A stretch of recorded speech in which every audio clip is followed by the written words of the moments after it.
లోకంలో తండ్రులు కూడా అంతే.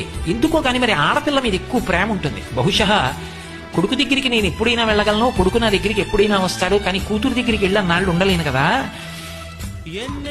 అలాగే కూతుర్ని పిలుచుకుని నా దగ్గర ఎక్కువ నాళ్లు ఉంచుకోలేను కదా అనో ఏమిటో, ఆ పరిమితి ఉంది అనో ఏమిటో. మరి ఆ కూతురి మీద తండ్రికి చాలా ప్రేమ ఉంటుంది, పైకి కక్కడకని. కూతురు కూడా అంతే. ఎందుకని అంటే ఓ చమత్కారం ఉంటుంది. ఏదో ఇంట్లో ఫంక్షన్ అయిందనుకోండి, ఆ వచ్చిన బహుమానాలు ఉంటాయి. అన్నయ్య చెల్లి కలిసి అట్టపెట్లన్నీ విప్పి చూసుకుంటున్నారు అనుకోండి, అన్నయ్య పరాచకం అంటాడు.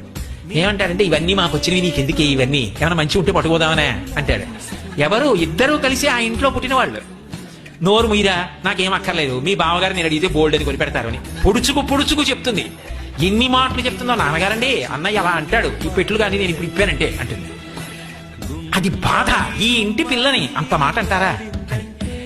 అదే అమ్మా అవన్నీ విప్పి చూడరా, ఆ బీరువా తీరా అన్నారనుకోండి, ఎంత పొంగిపోతుందో. పిచ్చి తల్లి ఆ అమ్మాయికి ఎందుకండి, ఇచ్చినా పట్టుకెళ్ళదు. కానీ ఆ స్వాతంత్రం తీసేస్తే తట్టుకోలేదు ఆడపిల్ల.